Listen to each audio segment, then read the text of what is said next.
graça e a paz da parte de Deus esteja habitando em vossos corações.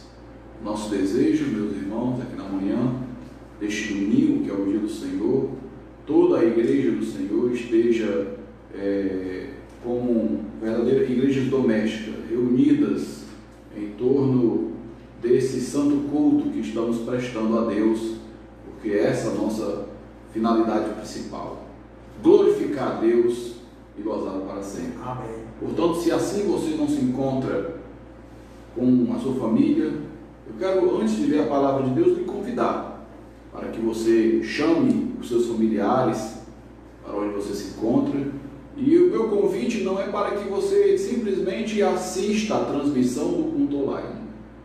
O nosso convite é para que você, juntamente comigo, o reverendo Wilton e a Trindade Santíssima, possamos estar unidos em um só Espírito, em um só propósito, recebendo todos os recursos do céu, todos os recursos do alto, se assim você o crê. Convide os seus parentes para se alimentar essa manhã a santa e pura palavra de Deus e glorificar também o bom nome do nosso Senhor e Salvador Jesus Cristo. Entoamos cânticos espirituais, 2 hinos gloriosos, maravilhosos, que exalta sobremaneira a pessoa do Deus Pai, Filho e Espírito Santo. Fizemos a leitura do Salmo 29, que nos relata da grandeza do poder da palavra de Deus, e vamos nesse momento abrir a palavra de Deus na primeira epístola que Paulo escreveu aos Tessalonicenses, no capítulo 5. Nós estamos dando prosseguimento, meus irmãos, aos estudos da Escola Bíblica Dominical. Nós estamos dando prosseguimento e hoje nós nos encontramos no capítulo 5 de 1 Tessalonicenses. O reverendo Wilton já orou e nós cremos que o Senhor vai atender a sua oração, provendo a nossa vida a iluminação do Espírito Santo, para que possamos ser edificados pela palavra de Deus. 1 Tessalonicenses, capítulo 5, versos de 1 a 11. Assim está escrito na palavra de Deus: Irmãos, relativamente aos tempos e às épocas, não há necessidade de que eu vos escreva, pois vós mesmos estáis inteirados com precisão que o dia do Senhor vem como ladrão de noite. Quando andarem dizendo paz e segurança, eis que lhes sobrevirá repentina destruição, como vêm as dores de parto. Aquele está para dar a luz, e de nenhum modo escaparão. Mas vós, irmãos, não estáis em trevas, para que esse dia, como ladrão, vos apanhe de surpresa. Porquanto vós todos sois filhos da luz e filhos do dia. Nós não somos da noite nem das trevas. Assim, pois, não durmamos como os demais, pelo contrário, vigiemos e sejamos sóbrios. Ora, os que dormem de noite, e os que se embriagam, é de noite que se embriagam. Nós, porém, que somos do dia, sejamos sóbrios, revestidos-nos da couraça da fé, do amor, e tomando como capacete a esperança da salvação. Porque Deus não nos destinou para a ira, mas para alcançar a salvação mediante o nosso Senhor Jesus Cristo, que morreu por nós, para que, quer vigiemos, quer durmamos, quer vivamos, em união com Ele. Consolai-vos, pois, uns aos outros, e edificai reciprocamente, como também estáis fazendo. Amém. Capítulo 5 da Epístola aos Tessalonicenses, meus irmãos, compreende ainda uma resposta do apóstolo Paulo àquela igreja. Nós temos sabido que o apóstolo Paulo, após a plantação da igreja de Tessalônica, ele foi perseguido e teve que se ausentar da igreja. E saiu o caminho missionário afora, chegando até a Grécia, ali a cidade de Atenas, a qual discursou no Areópago, e ali ele estava discursando no Areópago e tendo contato com os atenienses, contudo todo o seu coração, visivelmente, naquilo que nós podemos destacar em Tessalonicenses, estava em Tessalônica. Ele não estava feliz, embora estivesse realizando a palavra do Senhor, ele não estava feliz com aquela situação, porque o seu desejo era estar ainda em Tessalônica. Então, o apóstolo Paulo registra em Tessalonicenses que fez diversos planos de visitar a igreja. Contudo, uma força maligna impediu com que ele fosse realizar os seus planos de retornar até Tessalônica. Tendo sido impedido por uma força maligna e frustrado pelos seus planos, e também sem saber como estava a igreja, o apóstolo Paulo envia o jovem Timóteo até a igreja de Tessalônica. Ele não sabia, até o capítulo 3 ali, nós podemos identificar que ele não estava pleno de conhecimento de como estava aquela igreja. Timóteo se desloca até Tessalônica e ele vai como um pastor, ele não vai como um espião para descrever ali as carências daquela igreja. Ele vai enviado pelo apóstolo Paulo como ministro de Deus para alimentar, suprir aquela igreja com a boa e pura palavra de Deus e para fazer os seus relatórios, para informar Paulo o estado espiritual daquela igreja. Quando Timóteo regressa até o apóstolo Paulo, ele traz ali todas as suas laudas ministeriais, constando da sua estadia em Tessalônica e como aquela igreja estava. O apóstolo Paulo, ao receber os seus relatórios ministeriais, ele fica muito feliz, porque os relatórios apontam para uma igreja que está firme no Senhor e em crescente evangelização. A palavra do Senhor repercutiu na Macedônia e Acaia e outros lugares por volta daquele povo que estava sem pastor em Tessalônica. Aqui, meus irmãos, nós temos uma expressão da palavra de Deus, que é o próprio Senhor, é o próprio Deus, o provedor da força, do vigor espiritual de uma igreja. Embora ele tenha provido a igreja de pastores, de presbíteros, de diáconos, de autoridade, de mestres, de profetas e toda sorte de pessoas com dons espirituais para trazer progresso para a igreja, o apóstolo Paulo olhou para a igreja de Tessalônica e que não tinha nenhum tipo de oficial ainda estabelecido, e o Timóteo narra que Deus deu ousadia àquela igreja. Tendo recebido do Senhor esse provimento espiritual, a igreja de Tessalônica estava muito bem na área do evangelismo e em muitas outras áreas. Contudo, não só de bondade, uma igreja aqui na terra, ela é composta. Não há a igreja perfeita, nós sabemos disso, aqui estabelecida nessa terra. A igreja aqui na terra, sempre ela haverá pontos que elas terão o seu vigor bem demonstrado, mas também haverá também suas carências. E Timóteo traz ao apóstolo Paulo a carência daquela igreja, a qual no capítulo 5 o apóstolo Paulo se mostra surpreso com essa carência, que é a carência sobre a doutrina das últimas coisas. Mais especificamente, meus irmãos, a preocupação da igreja de Tessalônica recaía apenas sobre um aspecto da doutrina das últimas coisas, sobre a parousia, aquilo que a teologia chama de parousia, outros chamam de parúzia,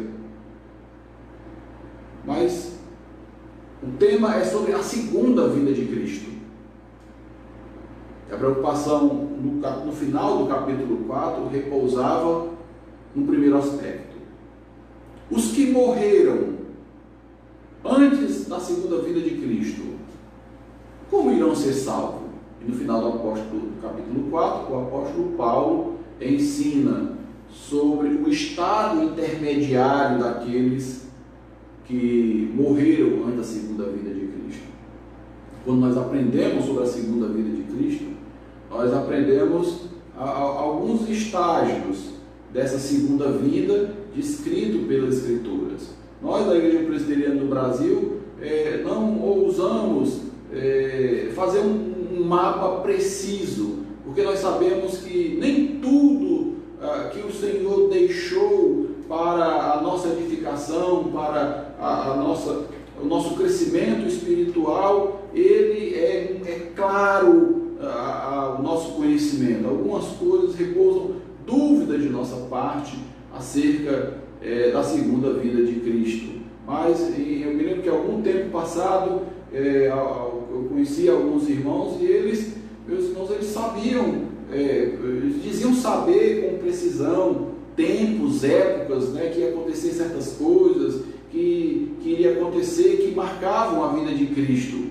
É interessante que nas Escrituras, o próprio Senhor Jesus, o apóstolo Paulo, revela que esse dia, ele não foi deixado revelado na Escritura quando ocorrerá. Mas outras coisas foram deixadas, a qual o apóstolo Paulo e Jesus Cristo, a Sagrada Escritura, nos ensina.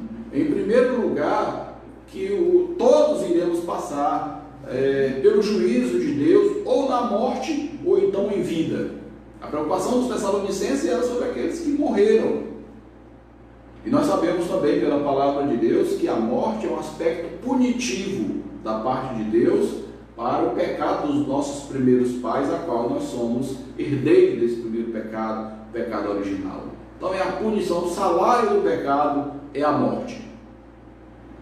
E ao receber essa punição da parte de Deus, a Sagrada Escritura também nos ensina, meus irmãos, que após a morte segue-se o juízo, mas o juízo ocorre em estágios. O primeiro estágio intermediário é o estado realmente daqueles que dormem, narrado na palavra de Deus, na parábola do rico e do Lázaro. Aquele rico que investia esplendidamente, ao morrer, ele foi para o inferno, para o lugar de tormento, para aguardar o dia do juízo. São dois aspectos daqueles que morrem antes da vida de Cristo. O segundo aspecto, Lázaro, foi para o seio de Abraão, para a família espiritual do pai da fé, para aguardar o dia do juízo. Esse ínterim entre a morte e o dia da volta do Senhor Jesus, nós salientamos o estado intermediário. Quando Jesus voltar, será o estado de juízo, o estado final de juízo de todas as coisas, e seguido o estado final de todas as coisas, onde os reprovados serão condenados e os eleitos serão salvos. Essa explicação o apóstolo Paulo relata no final do capítulo 4 o estado dos que dormem e dos que estão vivos durante a segunda vinda de Jesus Cristo. No capítulo 5,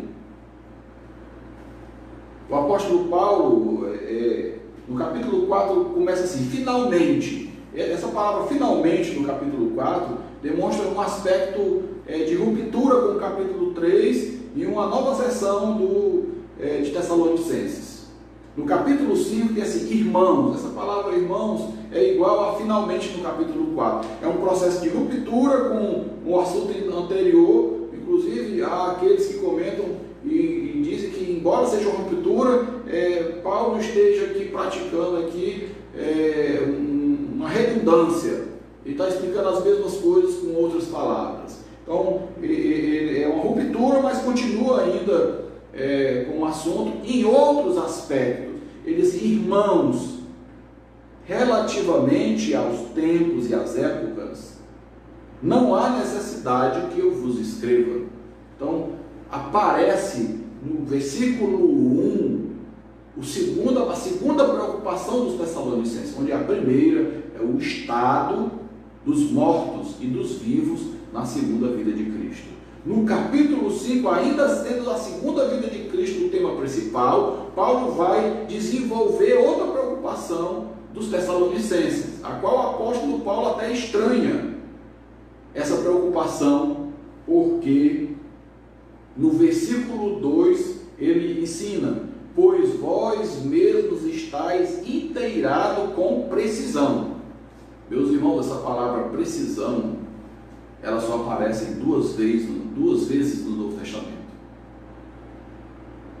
apontando para que o apóstolo Paulo estranha essa preocupação dos Tessalonicenses, uma vez que ele já havia ensinado sobre essas coisas na igreja, e agora tem que retornar, ou tem que retomar o ensino novamente, uma vez que Timóteo escreveu em seus relatórios pastorais que havia uma preocupação da igreja quanto ao dia que o Senhor irá voltar. A primeira, o estado dos vivos dos mortos. Agora, qual o dia que Jesus vai voltar? E diferente daqueles que fazem um mapa, existe um ramo aí, eu acho que é do ocultismo, né, que faz um mapa astral das pessoas, e existem inúmeros videntes que se dispõem a falar do futuro para as pessoas. O Evangelho de Deus não é assim. Inclusive, um dos meus versículos preferidos está lá em Eclesiastes capítulo 7, versículo 14. Muito propício para esses dias que estamos vivendo. Quando Salomão assim ensinou: quando os dias forem bons, aproveita e goza de todo bem. Mas quando os dias forem maus, considera-os, porque foi Deus que fez tanto um como o outro, para que o homem nada saiba do seu futuro. Podemos aqui afirmar, meus irmãos, que essa preocupação pelo futuro é uma preocupação que não deve estar presente na igreja do nosso Senhor e Salvador Jesus Cristo.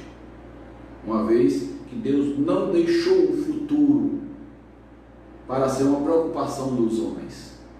Deus oscila o estado dos homens.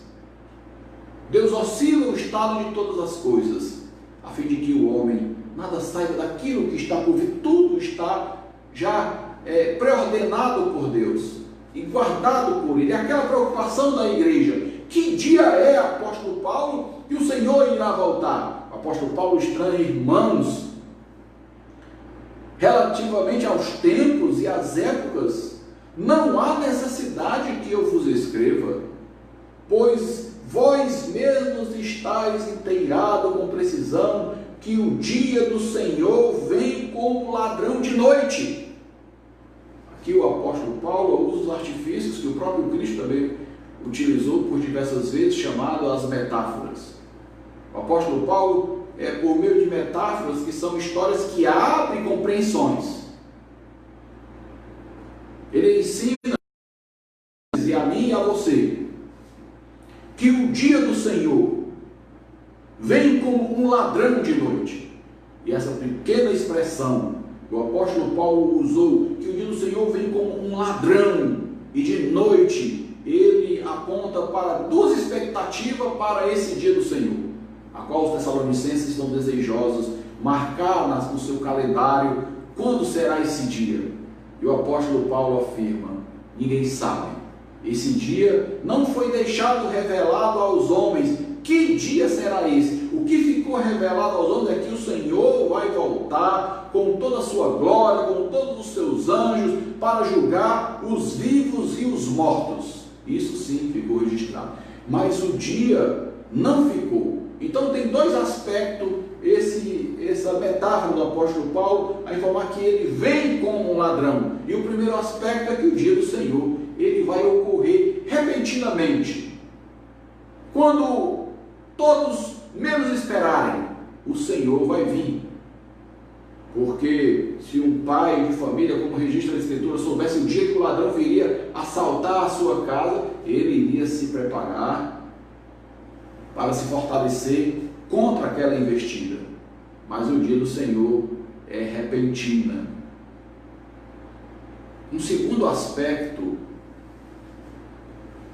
ao apóstolo Paulo informar que vem com um ladrão e de noite, embora não pareça, mas realmente tem essa disposição, é que o dia do Senhor não será um dia bem-vindo para os homens. Não será.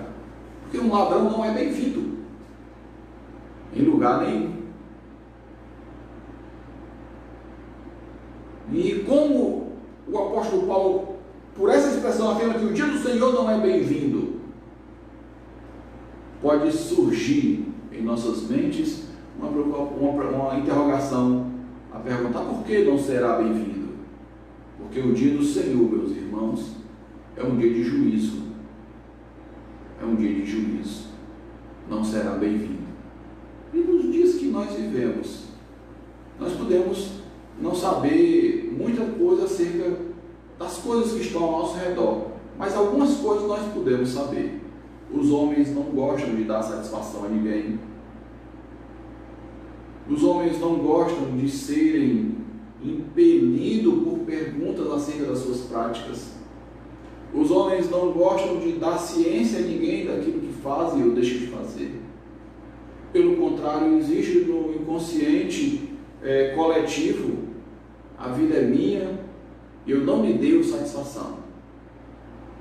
E como o Senhor vem julgar os vivos e os mortos, esse dia não será bem-vindo, porque Deus trará à tona, diante de todos os homens, as suas imundícias, os seus pecados, as suas faltas, os seus erros, os seus desleixos espirituais. O Senhor vai trazer à tona a nossa situação, a qual nós teimamos em disfarçar em meio à vida cotidiana. Nós somos pecadores, carentes, carecedores da graça de Deus. No dia do Senhor vem, e Ele vem com o juízo e vai demonstrar de uma forma plena as nossas misérias e as nossas faltas. Ele vem como um ladrão, irá subtrair de nossas vidas toda e qualquer tentativa de justificativa. Quero fazer menção mais uma vez à parábola do filho pródigo. Digo mais uma vez porque nesses cultos online tenho feito referências a ela. Aquele jovem que estava distante da casa do seu pai e chegara a um estado de miséria, ele ao cair em si por meio de uma obra do Espírito Santo que convence do pecado, da justiça e do juízo, ele volta até a casa do pai. E algo que é pouquíssimo explorado naquela parábola é que aquele jovem decide voltar à casa do pai, mas quando ele decide voltar à casa do pai, não aparece somente a obra do Espírito Santo que convence do pecado, da justiça e do juízo, mas aparece também a condição humana em meio à graça. Ele prepara ali umas desculpas. Ele diz: eu vou voltar para a casa do meu pai. Ele faz um plano, um planejamento, um projeto e umas desculpas em meio àquele plano, àquele projeto. E o projeto é: eu vou voltar para a casa do meu pai. Ele coloca na pessoa do pai aquilo que está no seu coração. Ele não vai me perdoar, porque nem ele mesmo se perdoava. E como meu pai não vai me perdoar, eu vou voltar para a casa dele e vou dizer assim: pai, eu pequei diante do céu e diante de ti. Já não sou digno de ser chamado teu filho. Aceita-me como um destes teus escravos. Aquele jovem apresenta o retrato do gênero humano diante de Deus. Quando o gênero humano suspeita ou até mesmo define que diante de Deus nós temos ampla condição de oferecer propostas para Deus. Olha, Deus, eu pequei, eu fiz isso, mas foi por conta disso. Olha, Deus, se o Senhor quiser me receber no teu reino, eu nem preciso, eu posso ser um escravo no teu reino. Mas aquele jovem, quando se aproxima da casa do seu pai, já preparado ali para transmitir o seu projeto, o seu plano, de lhe dar desculpas e de fazer uma proposta a qual ele fosse aceito na casa do pai como um servo, as perguntas que ele tem que fazer e as suas desculpas e a sua proposta diante de Deus são nulas. Pai não o aceita. Porque Deus não é Deus de desculpas. Aparece ali naquela parábola aquilo que Deus irá fazer com os seus eleitos. O pecado será revelado diante de Deus e o pecado de todos. E nós vamos, meus irmãos, na segunda vinda de Cristo, assim como já deve ser uma prática do tempo presente, sermos sabedores de que somos pecadores. Sermos sabedores, não somente uma sabedoria que ocupa um espaço aqui na nossa mente, mas na nossa vida de fato. Somos pecadores, somos carentes da graça de Deus. Nós pecamos todos os dias por palavras, por gestos, por atos e omissões.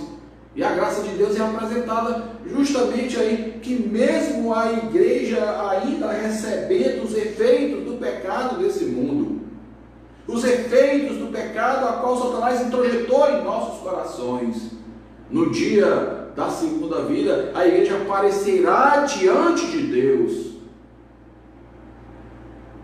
não para dar desculpas, ou para dizer, eu fiz isso, eu fiz aquilo por conta daquilo outro, mas receberá diante, se apresentará diante de Deus, sem nenhum mérito, sem nenhuma virtude diante de Deus, mas será apresentada diante de Deus para ser recebida em graça, porque o preço pela nossa salvação foi paga por Jesus na cruz do Calvário. Porque o sangue vertido na cruz é garantia de salvação para todo aquele que crê. Essas coisas emitiam preocupação para a vida dos Tessalonicenses. Eles não estavam bem inteirados, eles não conseguiam ainda crer ou receber essa palavra. Como iremos ser salvos dos nossos pecados? Eles tinham dimensão sim de que eram pecadores, eles tinham dimensão sim de que pecavam todos os dias, e que não há nada nesse mundo que possa fazer eles saírem desse estado, porque quando o Espírito Santo está dentro de nós, quando o Espírito Santo nos convence do pecado, da justiça e do juízo, essas coisas estão dia e noite diante dos nossos pensamentos, da nossa meditação. Como iremos sobressair diante de Deus, uma vez que somos pecadores? O próprio Espírito Santo deposita essas preocupações na vida de um eleito de Deus. E isso é bom à igreja dos Tessalonicenses, porque é uma evidência de que há a presença do Espírito Santo em suas vidas, anunciando o seu estado diante de Deus. Somos pecadores. Somos dignos do inferno. Somos dignos da justa ira de Deus. Como iremos nos sobressair? Mas o apóstolo Paulo tem que retomar. Aqui existe também uma outra expectativa. E da vida pastoral. Da vida pastoral. Às vezes, como o pastor está aqui com o reverendo Wilton, amigo de muitos quilômetros, né? Já andamos mundos e mundos aí com o reverendo Wilton. E nós somos tendenciosos a pensar assim, eu já ensinei isso à igreja. Ela já está sabendo. Às vezes algum irmão diz assim, pastor, você pregou isso, vai pregar a mesma mensagem de novo. Os irmãos se esquecem. Precisamos pregar todo o conteúdo da palavra de Deus diversas vezes. Os irmãos se esquecem. Tessalônica é uma prova cabal disso. O apóstolo Paulo relata que ensinou sobre essas coisas precisamente, mas a igreja ainda não tinha absorvido ainda os nutrientes espirituais deste ensinamento. Se eles estavam sofrendo e padecendo, como iremos nos sobressair diante de Deus na sua vida? Isso, meus irmãos, é algo positivo. É o Espírito Santo, reverendo Wilton, é o Espírito Santo, meu irmão, nos convencendo. Somos pecadores, do pecado, da justiça que Deus é justo e do juízo de Deus. Paulo no versículo 3, quando andarem dizendo, ele vem de noite no versículo 2, é o aspecto do juízo de Deus. E no versículo 3, meus irmãos, existe na igreja dos Tessalonicenses aquilo que existe também impregnado em nossas vidas. Nós sabemos que a igreja dos Tessalonicenses foi uma igreja que padeceu inúmeras tribulações. E é muito natural também da igreja, justamente porque o Espírito Santo habita em nossas vidas, a nos convencer do pecado, da justiça e do juízo, quando os tempos ficam difíceis, porque o próprio Cristo diz que quando houver rumores de guerra, levantar pai contra filho, filho contra pai, reino contra reino, nação contra nação, ou seja, eis que está próximo o dia do Senhor. Está próximo, mas não é o dia. E isso trouxe um desassossego também para a vida dos Tessalonicenses, que passavam tribulações, assim como passamos no dia atual. Eu posso dizer aqui, meus irmãos, em alto e bom som, que aquilo que estamos padecendo no dia de hoje, por meio de calamidade pública, do isolamento social, das crises econômicas que o mundo vive, nós podemos afirmar que isso é uma visitação da ira de Deus ao nosso mundo, e que traz tribulações para a vida da igreja, e que traz dificuldades para a vida da igreja. Está aí a dificuldade disposta. Nós não estamos podendo, no tempo oportuno, nos reunir para nos alegrar com o Senhor. Alguns irmãos já existem queixas que estão sentindo falta desse convívio, porque isso é peculiar da igreja do nosso Senhor Jesus Cristo. Meus irmãos, não é normal, espiritualmente normal, não é saudável o crente viver sem congregar. E diante de toda essa calamidade pública a qual vivemos, dessa ansiedade de nos congregarmos, de nos revermos, de nos abraçarmos, de ter contato físico direto com a igreja em adoração, alguns irmãos, tal como os Tessalonicenses, podem pensar: Jesus vai voltar agora nesse momento. A igreja tessalônica, passando toda aquela tribulação, já estava vendo ali a iminência da vinda de Cristo. Mas o apóstolo Paulo vai confortar aquela igreja com outro tipo de entendimento, do versículo 3, quando o apóstolo Paulo assim relata: quando andarem dizendo paz e segurança, eis que lhes sobrevirá repentinamente a destruição, como vem as dores de parto, a quem está para dar luz, e de nenhum modo escaparão. O apóstolo Paulo aqui nos dá, meus irmãos, um preceito mais preciso sobre aquele dia que é o dia descrito na palavra de Deus como o dia do Senhor. Realmente o Senhor Jesus disse que quando se levantarem reino contra reino, nação contra nação, pai contra filho, filho contra pai, está próximo, mas não é o dia. Nós pregamos aqui há poucos dias uma palavra em Sofonia. Sofonia, em seus ensinos, afirma que o dia do Senhor será um dia de negrume, um dia muito difícil, mas porque será um dia, como relatado aqui anterior, indesejado pelos homens, porque Deus trará à tona os nossos pecados. Contudo, o apóstolo Paulo aqui, uma inscrição mais precisa é de que o dia do Senhor será um dia em que o falso profeta se levantará e vai dizer prosperidade para você, e vai dizer paz para você, e vai dizer que tudo está bem, segurança, que haverá muitas bênçãos, uma vez que a igreja de Tessalonicenses padecia tribulações. Então a igreja interpretou: agora Jesus volta. O apóstolo Paulo ensina: quando andarem dizendo paz e segurança, quando houver um sentimento, um falso sentimento de que haverá paz e segurança, o apóstolo Paulo usa outra metáfora agora, a de uma mulher que está para dar luz. Uma mulher quando está gestante, ela sabe que a qualquer momento podem aparecer as dores do parto. Nessa segunda metáfora usada pelo apóstolo Paulo, é tal como a gestante que está muito bem, está feliz, vai ter o seu filhinho, já preparou o quarto do bebê, né? Paz e segurança. Aí de repente ela sofre aquela contração no seu útero. Nos dias de hoje isso é mais fácil, porque a medicina consegue prever com um pouco mais de precisão, mas no tempo do apóstolo Paulo não. As dores eram simplesmente imprevisíveis quando viria.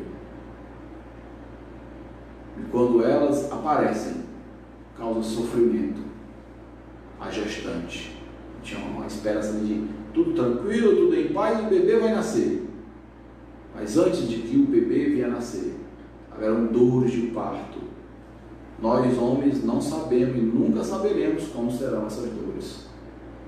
Mas os relatos que nós ouvimos é que não são poucas as dores de um parto, providas por um parto. Não são poucas, são muitas dores. Toda a criação de Deus irá gemer, porque é um dia de juízo. Porque é um dia em que todos irão comparecer diante do tribunal de Cristo. O apóstolo Paulo ensina que vem com dores de parto e que aqui está para dar luz e de nenhum modo escaparão. Essas são as implicações da segunda vinda, a fim de dirimir à igreja as tribulações que vocês estão vivendo. Não são termômetros para indicar a segunda vinda de Cristo, são termômetros para indicar que está próximo à vinda de Cristo, mas não que é o dia da vinda, que é inesperado. E por fim, o apóstolo Paulo traz exortações brandas àquela igreja. Que tipo de exortações? Em primeiro lugar, a igreja está com o Senhor. Então ela está na luz. O próprio Evangelho nos ensina que nós somos sal e somos luz. E se estamos na luz, no versículo 4, não seremos de modo nenhum abalados nesse dia, porque estamos com o Senhor. Versículo 4. Mas vós, irmãos, não estáis em trevas, para que esse dia, como ladrão, vos apanhe de surpresa. Lâmpada para os meus pés é a tua palavra, e luz para os meus caminhos. Como assim? Se no primeiro momento o apóstolo Paulo diz que a segunda vinda de Cristo ele ensinou que seria repentina e que ninguém saberia, agora ele vai nos informar que não nos apanhará de surpresa. É essa a exortação do apóstolo Paulo. Não porque os santos dão de saber o dia, mas porque os santos andarão na luz do Evangelho. E andarando na luz do Evangelho, nós andaremos todos os dias preparados para que o Senhor Jesus possa vir e nos levar para o encontro com Ele nos ares. Todos os dias devemos viver na certeza de que Jesus poderá voltar nesse dia. O dia poderá não ter um fim como todos os demais dias, e ter um fim diferente, porque o Senhor Jesus há de voltar. Em segundo lugar, o apóstolo Paulo aponta para a certidão de nascimento espiritual da igreja.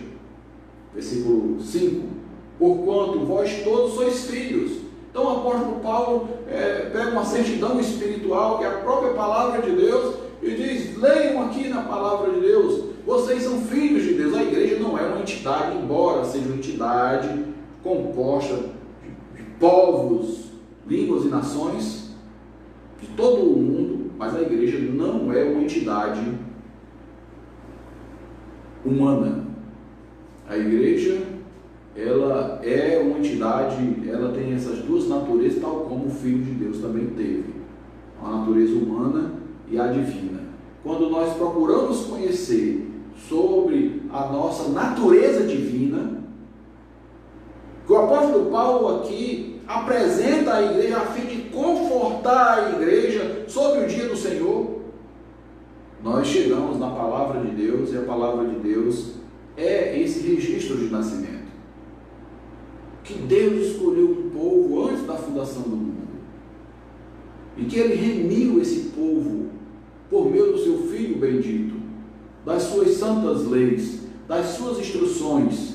E esse povo, chamado igreja, dentro do seu contexto espiritual, ele não é chamado igreja, mas filhos do Deus vivo. O apóstolo Paulo: porquanto vós sois filhos da luz e filhos do dia, nós não somos da noite e nem das trevas. É um estado espiritual para conforto, deleite da igreja em meio às preocupações da segunda vinda de Cristo.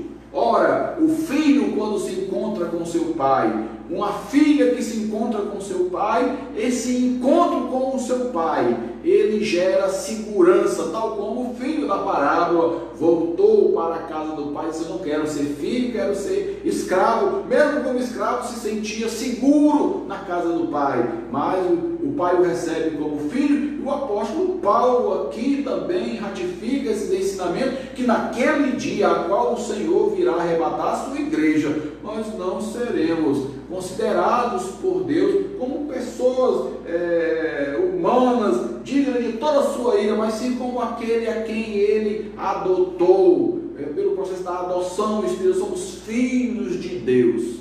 Está lá no Evangelho de João: mas todos aqueles que o receberam, capítulo 1, versículo 8, deu-lhes o poder de serem feitos filhos de Deus, a saber, os que creram no seu nome. Os que creem no nome do Senhor recebem a Cristo como muito suficiente Salvador. Eles deixam de ser criaturas, mas passam a ser filhos, e sendo filhos, Deus os acolhe com misericórdia. Em terceiro lugar, o apóstolo Paulo conforta a igreja com a exortação de santidade. Versículo 7: ora, os que dormem, dormem de noite, e os que se embriagam, de noite se embriagam. Aqui o dormem é diferente do versículo 4, quando ele fala também dos que dormem. E os que dormem no capítulo 4 é aqueles que morreram. Inclusive, os que dormem também é utilizado pelo apóstolo Paulo para falar sobre os que morreram, em 1 Coríntios capítulo 11. 1 Coríntios capítulo 11, quando ele ensina sobre a Santa Ceia. Quando ele ensina sobre a Santa Ceia, o apóstolo Paulo fala sobre dois perigos de praticar a ceia do Senhor, de receber a ceia do Senhor indignamente. O primeiro perigo, o apóstolo Paulo relata assim: mas aquele que comeu o pão ou bebeu o cálice indignamente será réu do corpo e do sangue do Senhor. Lá em Coríntios 11, acerca da ceia, Paulo diz assim: o que eu recebi do Senhor, eu recebi de Deus, o que também eu entreguei à igreja, que o Senhor Jesus, na noite que foi traído, tomou o pão, tendo dado graças, deu aos seus discípulos, e por semelhante modo, depois de haver ceado, tomou também o cálice e disse: esse é o cálice da nova aliança do meu sangue. Fazei isso todas as vezes em memória de mim, porque todas as vezes que comerdes o pão e beberdes do cálice, anunciais a morte do Senhor até que Ele venha. O apóstolo Paulo dá a instrução exata que recebeu de Jesus Cristo, e essa expressão exata que Paulo recebe de Cristo, ele passa à igreja, e nós não temos, meus irmãos, autoridade nenhuma de modificar o caráter da exatidão bíblica, sob pena de comer o pão ou beber o cálice indignamente. Paulo diz: será um réu do corpo e do sangue do Senhor. Mas existe uma segunda penalidade descrita, a qual o apóstolo Paulo afirma: eis a razão, ó igreja de Corinto, porque há entre vós fracos, não poucos, fracos e doentes, e não pouco os que dormem. Essa expressão dos que dormem é justamente como fracos, doentes, não poucos que dormem, é a expressão também de juízo, de ira de Deus para com a igreja que deturpa a santa ceia do Senhor. E dorme, obviamente, é morto, mas no capítulo 5 não é morto. O capítulo 5 tem uma dimensão diferente. No capítulo 5, o verbo, a expressão dormir, está para as pessoas que têm uma vida libertina. Em seguida dos que dormem de noite e os que se embriagam. Você pode aglutinar os dois termos, porque é uma vida de libertinagem, uma vida de prazeres, uma vida tal como a carne inclina a viver. E Paulo exorta aos Tessalonicenses a não viverem dessa maneira. Os que dormem de noite. Não está relacionado também ao descanso, né? Que é bom, né? Tem que descansar mesmo, mas uma vida libertina, de noite, que se embriaga de noite. Nós, porém, que somos do dia, filhos de Deus, sejamos sóbrios, para identificar essas coisas, que essas coisas não agradam a libertinagem, essas práticas de bebedices, de embriaguez, de desordem. Isso é uma pessoa desordeira, uma pessoa irreverente, uma pessoa que não ama a casa de Deus e que anda contrário ao descrito na palavra de Deus. Essa não deve ser uma prática da igreja do nosso Senhor e Salvador Jesus Cristo, que está aguardando agora o Pai para o grande dia. A igreja deve aguardar o Senhor em santidade. A igreja deve aguardar o Senhor de maneira vigilante. E como nós podemos esperar esse dia do Senhor em santidade e com vigilância? Fugindo dessas coisas. Fugindo de todas essas coisas. Meu irmão, não é normal um crente sair de casa e passar a noite inteira em bebedices, em coisas, em festas profanas, em lugares que não glorificam o nome de Deus. Isso não é normal. Meus irmãos, não é normal um jovem sair de casa no dia, voltar no dia que quer, ninguém sabe o que estava fazendo, com quem estava, realizando o quê, com coisas que não glorificam a Deus. Meus irmãos, para o mundo isso pode ser muito normal e muito tranquilo, mas para a igreja que aguarda a segunda vinda de Cristo, essas práticas são reprovadas nas Escrituras, assim como devem ser reprovadas pela igreja, e é observada pelo povo de Deus. Ser santo, ser sóbrio, buscar a santidade do Senhor. E essa busca por santidade e sobriedade, o apóstolo Paulo termina essa perícope, dando-lhe a aplicação. Em primeiro lugar, como o crente consegue realizar essas coisas? Em primeiro lugar, revestindo-se da couraça da fé.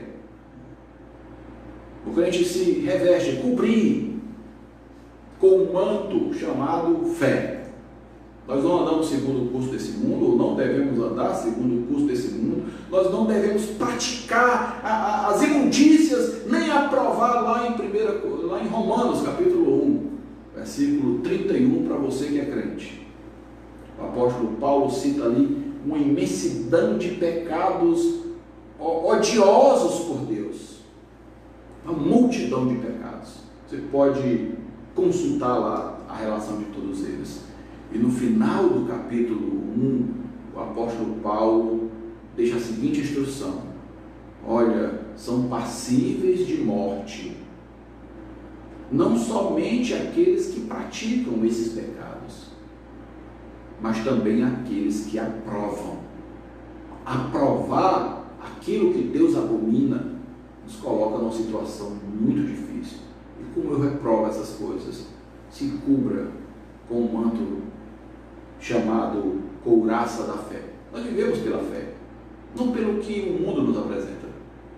Nós vivemos por aquilo que aprendemos na palavra de Deus.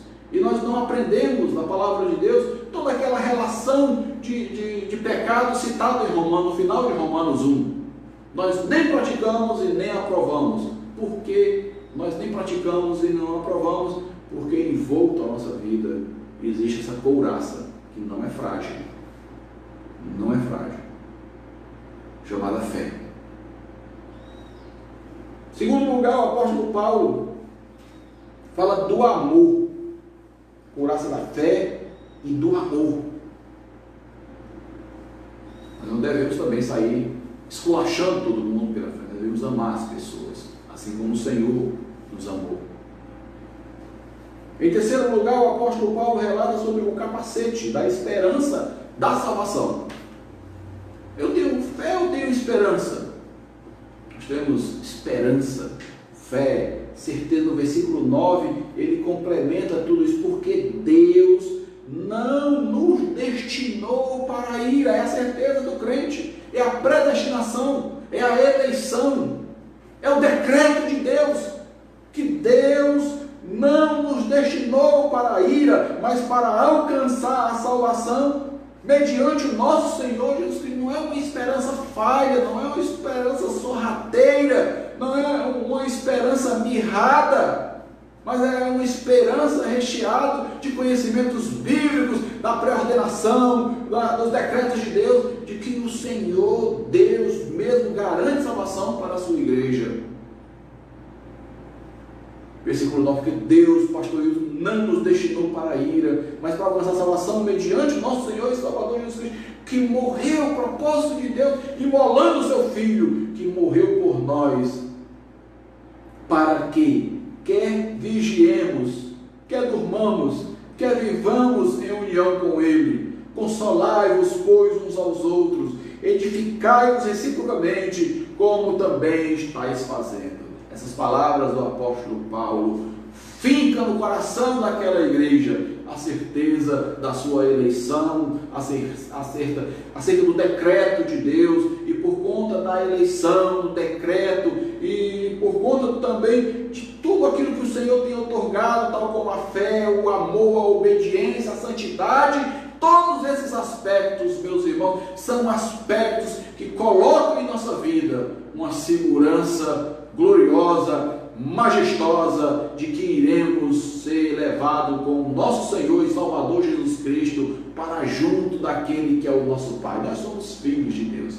O atestado é a palavra de Deus. Deus virá vir buscar os seus filhos, tirar os seus filhos desse mundo de corrupção, de engano e de tanta corrupção e imoralidade, e nos levar para um lugar que é tal como Deus é: santo, santo, santíssimo, o céu com Cristo.